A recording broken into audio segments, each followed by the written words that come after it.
तारीख 18 अगस्त 2022। समय हो गया है 12:13 AM। बहुत बहुत धन्यवाद। आप हैं ABP न्यूज़ में रिपोर्टर हैं। आपका स्वागत है इंटरपोल में और स्कॉटलैंड यार्ड में। टाइम लगता है, आप अपने प्रेस रिपोर्टर पर काम करते रहिए। और बहुत बहुत धन्यवाद जिस महिला तक पहुंचना था। हालांकि क्या कहते हैं वो रिपोर्ट आप तक आई होगी, मुझे नहीं पता था, बट इन्फॉर्म करने के लिए बहुत बहुत बहुत धन्यवाद, बहुत बहुत शुक्रिया। और इनाम के स्वरूप में हम आपको इंटरपोल और स्कॉटलैंड यार्ड में देते हैं, ठीक है। देखिए, पत्रकारिता जो है ना, इतना आसान काम तो होता नहीं है, ये बात तो सही है। फील्ड में काम करना, किसी के पास बैठ करके इंटरव्यू लेना और फिर जो है उसको प्रसारित करना, क्योंकि बड़े कैमरे पे आने के बाद बहुत समस्याएं होती हैं। जब मैंने यू रिपोर्टर भरा तो United nation reporter, press reporter मैं हूँ, बिल्कुल हूँ।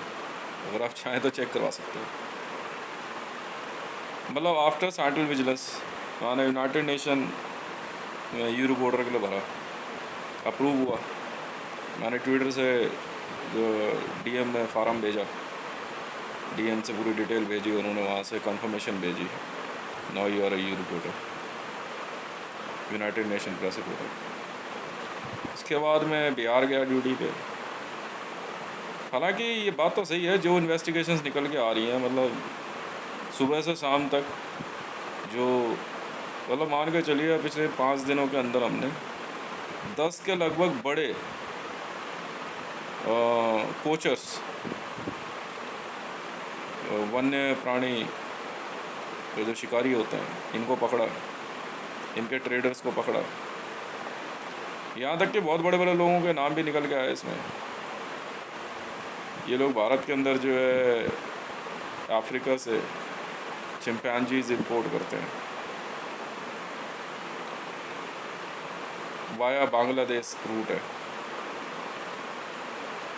फिर कुछ रूट जो है पाकिस्तान के थ्रू है। आज फिर हमने 2 स्नो लेपर्ड रिकवर किए। हालांकि मैडम से बात तो हुई, बात तो मैंने ऐसे ही करी थी, $80 बिलियन में उन्होंने कहा मेरे को। पहले $8,000 मिलियन बोला, फिर उन्होंने $80 बिलियन कर दिया। No problem. तो मैंने उनको ये कहा कि मैंने सिक्योर रखिएगा।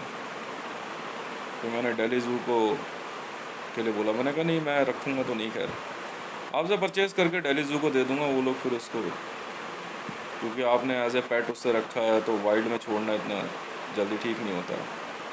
तो मैं यही करता हूँ, जितने भी एनिमल्स हम लोग पकड़ते हैं या परचेज़ कर लेते हैं, मेरी टीम के लोग जा करके सेव करते हैं, तो ज़ू को दे देते हैं।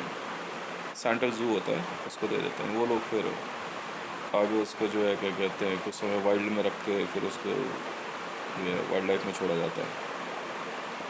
तो जब उन मैडम ने दिल्ली ज़ू में फ़ोन किया तो थोड़ा सा यहाँ से वो थोड़ा गुस्सा हुए, तो फिर बाद में उन्होंने भी धमका दिया उनको कि अगर हमारे से ज़रा से भी बकवास करी तो हम बिना देर करे स्नो लेपर्ड की खाल वाल सब अलग कर देंगे। तो दिल्ली ज़ू वालों को समझ में आया तो थोड़ा फिर वो पोलाइट हुए। फिर उन्होंने कहा कि मैडम नहीं कोई दिक्कत नहीं है। फिर उन्होंने मेरा नाम लिया कि आप हितेश रे को जानते हैं, हितेश रे 1 ट्विटर पर जो है, फिर उससे बड़ा कोई ऑफिसर नहीं है, फॉरेस्ट ऑफिसर है इंडिया में।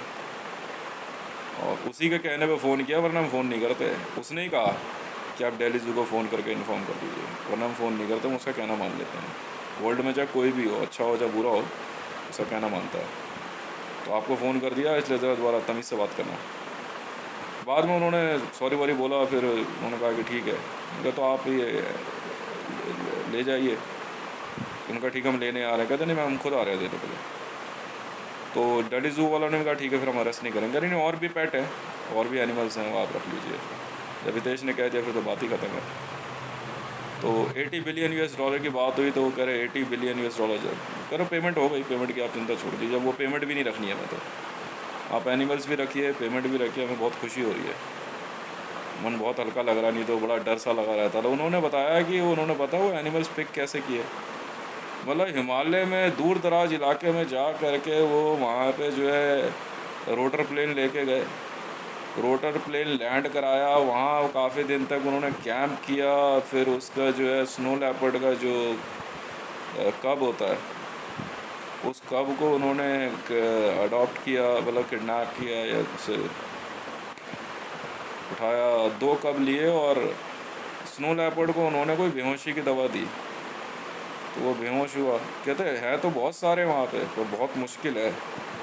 फिर वहाँ से रोटर पे प्लेन लेकर के हम लोग निकल गए। अरे बहुत टफ हुआ था। फिर बाद में पैसा जो है 80 बिलियन यूएस डॉलर, फिर ये जो 8000 मिलियन यूएस डॉलर, फिर हमने उसको बिलियन में कन्वर्ट कर दिया। कहते हम भी बड़ा हैरान थे कि देश ने बार्गेन तक नहीं करा। बार्गेन क्या करना है इसमें।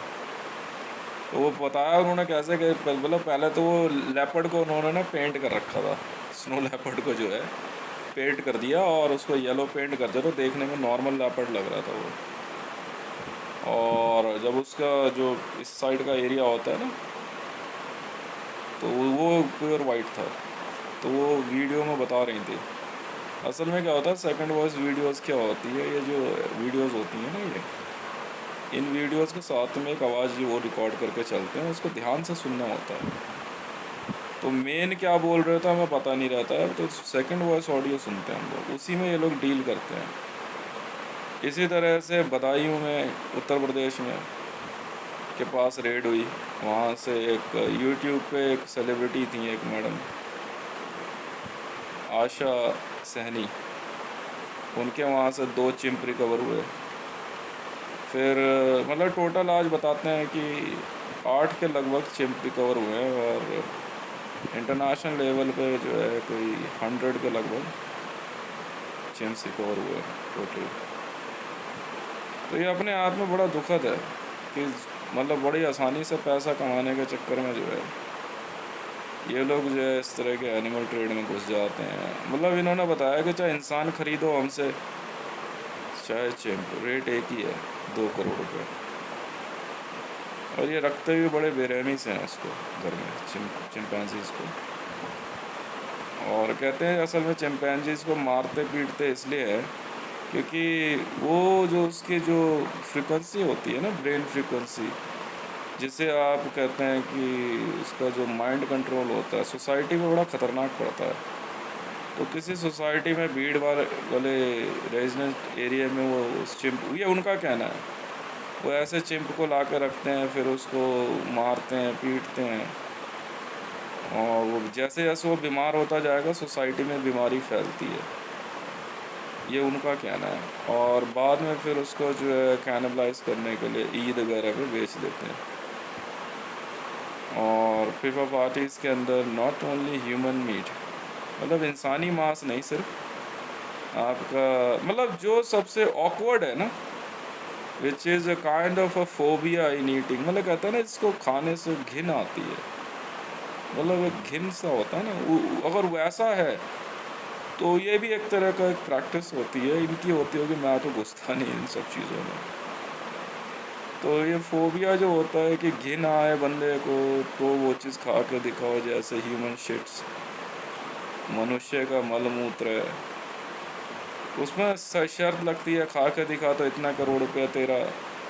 ये कच्चा मांस है चिंपांजी का, इसे खा के दिखा, शर्त लगती है। असल में ये बेट गेम है, गैम्बलिंग है, ये जुआ है भाई। एक इंसान खड़ा है, इसको काटना है, फिर उसके बाद उसको छील के खाना है, या एक बच्चा है, इसको बॉयल करके खाना है, बेरहमी से मारना है, वीडियो जो शर्त होती है। फिर ये वीडियोस दिखाते हैं एक दूसरे को, देख मेरी वीडियो तेरे से ज़्यादा ख़तरनाक है। खुद अपने ही रिश्ते में अपने ही भाई को मार देना, या औरत अपने पति को मार दे बेरहमी से, तो एक तरह का गैम्बलिंग गेम है और कुछ नहीं है। इसमें ये एंशियंट हिस्ट्री को ऐड करें, मान लीजिए रामायण या महाभारत का कोई किस्सा जोड़े, तो ये सब बेवकूफ़ी है, पागलपन है। ये कुछ नहीं है, जुआ है, गैम्बलिंग है ये, और कुछ नहीं होता। मतलब एक महिला के साथ कितनी व्यवस्था हो सकती है, या एक पुरुष के साथ, या किसी लड़के के साथ, फिर उसे ट्रैप करना ये अपने आप में खेल है। अच्छा है दम तो एक बड़ा जो है तू शेर पकड़ के दिखा, फिर उसको काट के दिखा, तो ये सब होता है। ईद में भी जो है ना, किसके घर में कौन सा बड़ा जानवर स्लॉटर किया गया, उससे उस घर को इस्लाम में या मुसलमानों में बड़ा माना जाता है। सड़े हुए मांस को खाना, मुर्दाखोर जो होते हैं, उस तरह की प्रैक्टिस, ये गैम्बलिंग होती है, इसमें करोड़ों रुपए का जुआ लगता है। फिर ये उसकी वीडियोस दिखाते हैं। अच्छा, वीडियो दिखाते हुए डरना नहीं है, ये बहुत कुछ होता है। तो ये सब यही है।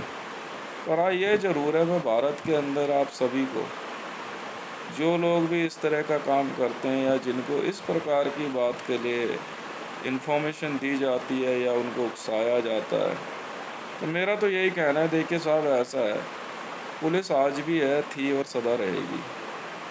समझ में ये बात ज़रूर है कि अपराध या अपराधी तक पहुंचने में समय लगता है, क्योंकि पुलिस कभी भी समाज को अपराधी नहीं मानती।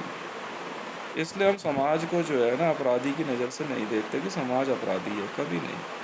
हमारे लिए समाज हमेशा जो है ना सभ्य, सुंदर और बहुत ही जो है क्या कहते हैं शिक्षाप्रद होता है। इसलिए कोई भी बात कहना जो है समाज के प्रति हम इसको सही नहीं मानते। इसलिए अपराध होने के बाद ही हम उसमें जा सकते हैं। बिना वजह हम किसी को कह दें कि भाई ये बंदा जो है मुझे ऐसे देखने में ऐसा लग रहा है ये क्रिमिनल है, तो ये गलत बात है।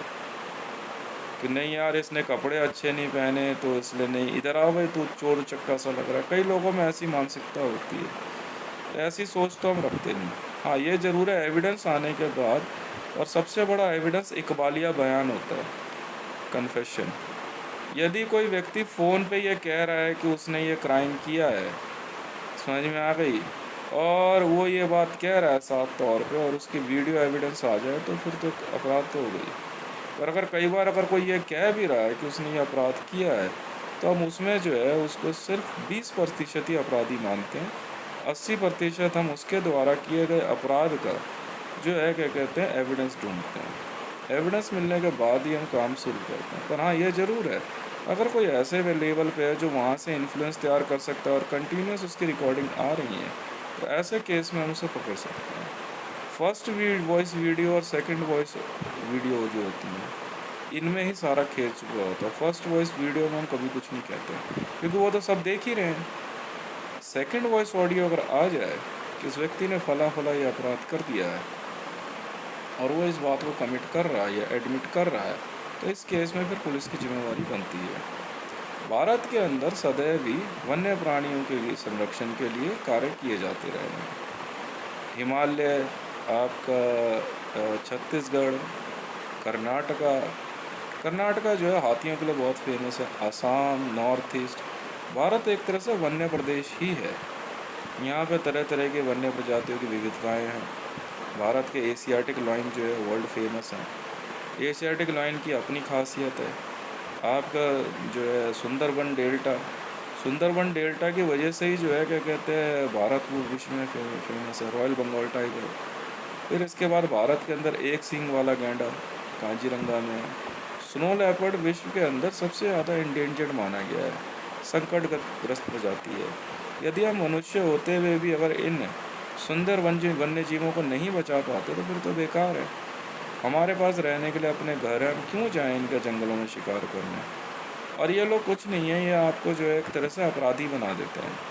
आप लोग जाते हैं कम पैसे कमाई को देखते हुए ज़्यादा पैसा कमाने के लिए, और फिर जो है आपको जो है वन्य प्रदेश के आसपास अगर आप रहते हैं, आप एनिमल हैबिट्स को पहचानते हैं, फिर उनका शिकार करते हैं, फिर उनको आप जो है क्या कहते हैं बेचने के लिए, तो धीरे धीरे जो है आप क्राइम के उसमें चले जाते हैं।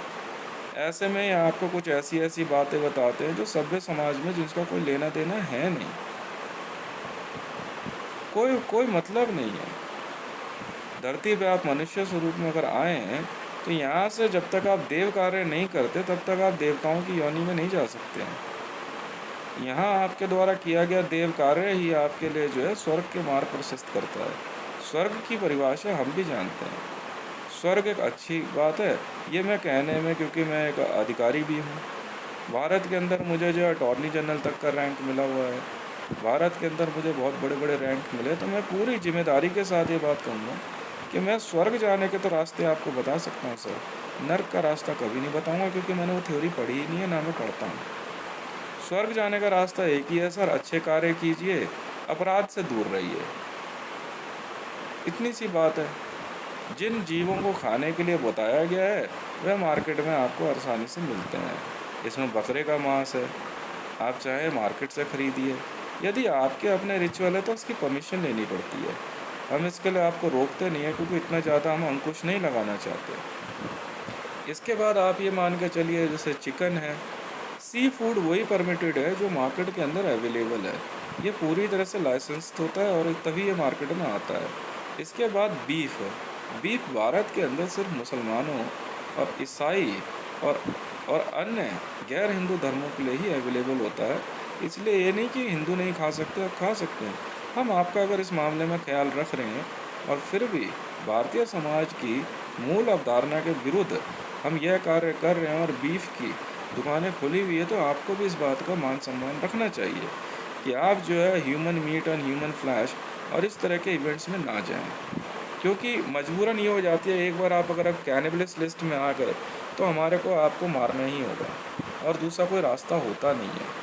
क्योंकि अंतर्राष्ट्रीय स्तर पे कैनिबलिज्म की जो सज़ा है वह जो है उम्र कैद है, और उम्र कैद भी इस तरह की होती है कि 6 साल बाद जो है आपको किसी काम के लिए रखते नहीं है, मिलने आपको किसी को दिया नहीं जाएगा, धीरे धीरे आपको हटा दिया जाएगा और उसके बाद ले जाकर आपको हमेशा के लिए जो है मौत की नींद सुला देंगे। क्योंकि आज भी पूरे विश्व को जो है ना सभ्य समाज ही चलाता आया है। यदि आपको लगता है कि भारत के अंदर एक व्यक्ति नरेंद्र दामोदर दास मोदी ही कैनिबलिस्ट है तो गलतफहमी है आपकी। ये भी उन्हीं लोगों में से एक है। एक कैमरे पे आ जाने से आप सेलिब्रिटी नहीं बन जाते, या आपने कोई क्या कहते हैं बहुत अच्छा भाषण दे दिया इससे नहीं। आप उसके बाद क्या कर रहे हैं ये भी सोचिए। देखने वाला समाज ही है। आपके बारे में आपके द्वारा किए गए कर्मों की पूरी जानकारी हमें ये समाज ही देता है। इस समाज में रह कर पुलिसिंग का कार्य कर पाना जो है बहुत मुश्किल है। आज अगर आपके घर परिवार में किसी प्रकार से किसी प्रकार की किसी व्यक्ति के किसी जीवन की हानि हो जाती है तो पुलिस को बहुत दुख होता है। हाँ, ये बात ज़रूर है, अगर कोई बीमारी से गया हमारे पास सबका रिकॉर्ड होता है, हम सोचते नहीं हैं क्या ऐसी क्या बीमारी फैल रही है। पर अगर पुलिस के अंदर ही अगर ये दाग आ गया और कुछ लोग इस प्रकार की हरकत में इन्वॉल्व हैं तो यकीन जानिए पुलिस अपने अंदर की सफाई करना जानती है। कच्चा मांस खाना बकरे का या मुर्गे का या मछली का ये हैनिबलिज्म नहीं होता है, ये भी एक खाने की प्रैक्टिस होती है। पर हाँ, ये ज़रूर है एक रिचुअल के अंदर किसी जानवर को, चाहे वो बकरा ही क्यों ना, उसको बेरहमी से मारना और फिर उसको खाना, ये अपने आप में अमानवीय है। क्योंकि सीधी सी बात है, जिस जानवर को क्या कहते हैं आपका स्लॉटर किया जाता है वो ज़्यादा टाइम नहीं लगाते हैं इसके लिए। कुछ नियम बने हुए हैं। म्युनिसिपल कॉरपोरेशन ऑफ दिल्ली इस बात के लिए वचनबद्ध है कि वह इस प्रकार के स्लॉटर हाउसों से आपके लिए मार्केट में स्वच्छ आपका नॉन वेजिटेरियन खाद्य पदार्थ मुहैया करा सकता है। इसलिए मैं तो ये कहूँगा कि आप लोग इस प्रकार की प्रैक्टिस में ना रहें। यदि भारत के अंदर कैनिबलिज्म किसी भी प्रकार से बढ़ता है तो म्युनिसिपल कॉरपोरेशन इस बात के लिए पूरी तरह से वचनबद्ध है कि आपका सफाया हम करके रहेंगे। मेरे ख्याल से इससे ज़्यादा मैं और क्या समझा सकता हूँ। आप इस्लाम के नाम पे कभी आपको फंसाया जाएगा, कभी आपको जूइश के नाम पे फंसाया जाएगा, कभी आपको ईसाइयों के नाम पे फंसाया जाएगा, कभी हिंदुओं में काल भैरव के नाम पे फंसाया जाएगा। ये आपको सोचना है सर। मनुष्य योनि में जन्म लेने के बाद अच्छे कार्य करेंगे तभी स्वर्ग की तरफ जाएंगे। यदि आप मुसलमान हैं तो मैं जन्नत जाने का रास्ता बताऊंगा आपको, यदि आप ईसाई हैं तो हेवन जाने का। बाकी रास्ते तो भैया मुझे पता है नहीं। बाकी आप समझो, आपका काम समझे, हमारी ज़िंदगी प्रभु श्री राम समझे। मैं ज़्यादा कुछ नहीं कह सकता हूँ। कैनिबलिज्म में इतनी भयंकर इंसर्जेंसी है, ठीक है, और इंसर्जी समाज के प्रति है। इंसर्जेंसी समाज के प्रति लगती है, देश के प्रति तो एनएसए लगती है सर। समाज के प्रति ये बगावत है। अपने स्वजातियों को ही मार के काट के खाना, ये अपने आप में इतना बड़ा अपराध है, इतना घिनौना है। मुझे तो समझ नहीं आता आप लोग कौन सी पढ़ाई पढ़ते हैं। जेएनयू के अंदर बैठा हुआ उमर खालिद सरेआम बोलता है कि भाई वो कैनिबलिस्ट है। ये क्यों पढ़ने आए हो यार तुम? पार्लियामेंट के अंदर बैठे हुए लोग इस बात को एक्सेप्ट कर रहे हैं कि वो कैनिबलिस्ट हैं। क्यों क्यों हो भाई तुम ऐसे? क्या प्रभु श्री राम मंदिर के निर्माण के पीछे हमारी ये सोच ठीक नहीं है वी आर नॉट कैनिबलिस्ट। यदि आप कैनिबलिस्ट हैं तो प्रभु श्री राम मंदिर के निर्माण में हाथ ना लगाइएगा, मेरा आपसे अनुरोध है। असुरों के हाथों से मैं प्रभु श्री राम मंदिर के निर्माण में आपके लिए कोई जगह नहीं है सर, बना लेंगे हम। चाहे आप इंडियन आर्मी में हो, चाहे आप पुलिस में हो, चाहे आप ब्यूरोक्रेट्स हो, चाहे आप बिजनेसमैन हो, अगर आप ऐसी कोई प्रैक्टिस करते हैं तो आप भारत से बाहर जा सकते हैं। बस साफ सीधी सी बात है। कई ऐसी हजारों महिलाएं हैं जिनके बारे में हमें पता लगा गया कि उनकी सुंदरता के कारण उनको कैनिबलिज्म में फंसाया गया। आज एक ऐसी बात सामने आई जांच में निकल के जो अपने आप में इतनी ज़्यादा क्या कहते हैं चिंताजनक है। मैं थोड़ी देर बाद आपको एक्सप्लेन करता हूँ। तो मैं जिस बात का जिक्र आपसे करना जा रहा हूँ वो शायद सुनने में बड़ी अजीब लगे। आज हमने जो है ना पाकिस्तान के पूर्व प्रधानमंत्री इमरान खान की एक ऑडियो टेप पकड़ी। वो ऑडियो टेप जो है उसकी एक फ़ोटो के साथ लगी हुई थी। वो उसमें वृक्षारोपण कर रहा है। आप जानते हैं उसने उस वीडियो में क्या बात बताई? मतलब मुझे सुन के बड़ी हैरानी हुई। उसने ये कहा कि उसने मरियम नवाज शरीफ के पहले पुत्र की हत्या करके उसका सर काट के उसी जगह गाड़ा जिस जगह पे वो पौधा लगा रहा है। और अब तक जो है वो मरियम नवाज शरीफ के 8 बच्चों की हत्या कर चुका है। तो मेरे से किसी ने पूछा कि मरियम नवाज शरीफ के 8 बच्चे, तो कोई कह रहा अडॉप्ट। मैंने कहा मुझे क्या फ़र्क पड़ता है, बच्चे तो बच्चे हैं ना उसके, तो अडॉप्टेड नॉन अडॉप्टेड उससे क्या फ़र्क पड़ता है।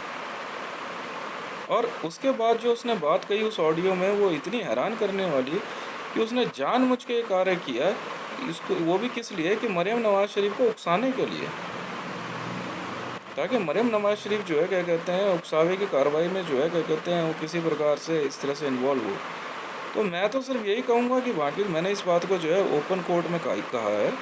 जैसे ही हमने ये ऑडियो टेप पकड़ी मैंने उसके बाद जो है ICJ और इंटरपोल और स्कॉटलैंड यार्ड के सामने जो है टाइम मैगजीन वाले भी है उनके सामने ये बात मैंने रख दी और मरियम नवाज शरीफ को साफ साफ ये बात बताई कि मरियम नवाज जी कैसे क्या हाल चाल हैं आपके, मैं Interpol officer 946, my request to you please consider my each and every word is true. मैं जो शब्द आपके लिए आपके सामने कहने जा रहा हूँ वो बिल्कुल सच है। और ये कि इमरान खान ने आपके पहले पुत्र की हत्या करी थी और उसके बाद उस पुत्र की हत्या का इल्ज़ाम मरियम नवाज शरीफ पर लगाने की कोशिश की गई।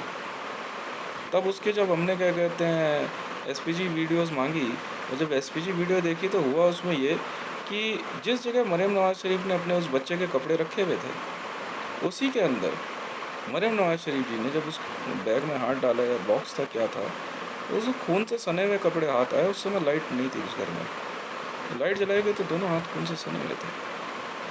अब बताइए मुझे ये बात कैसे पता? ये बात खुद मरियम नवाज शरीफ जी एक्सेप्ट करके बताएंगे सच है या झूठ है। बाद में वहाँ पे कुछ समय बाद इमरान खान क्योंकि उनके कज़न ब्रदर हैं वो पहुँचे और उन्होंने ये बात कही भी उनसे कि तूने तो नहीं मारा इसको।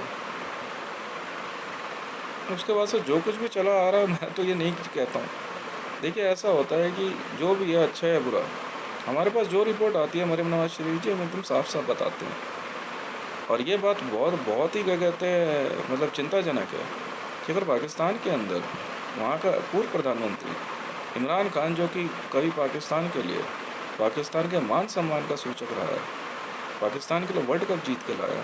मैं भी एज ए क्रिकेट का प्रेमी मैं भी रहा हूँ, मुझे भी क्रिकेटर के तौर पे मैं इमरान खान को बहुत पसंद करता था। मुझे वसीम अकरम, इमरान खान, शोएब अख्तर, आपका ये बहुत हैंडसम बॉलर है वो, स्पिनर ऑफ स्पिनर वर्ल्ड का number 1 off spinner Shane Warne की कैटेगरी में, मैं उनका नाम भूल रहा हूँ, बहुत अच्छा नाम है उनका। अब इतने बड़े बड़े लोग मतलब जब क्रिकेट स्टेडियम में जब मैच होता है तो चारों तरफ जिस तरह का माहौल बनता है उस माहौल को देखना जो है अपने आप में बहुत दिव्य होता है। उसके पीछे की छुपी सच्चाई जो है वो अपने आप में बहुत मतलब दुखदाई है। हाँ बिल्कुल दुख होता है, हमें होता है, बिल्कुल होता है, पर क्या करें।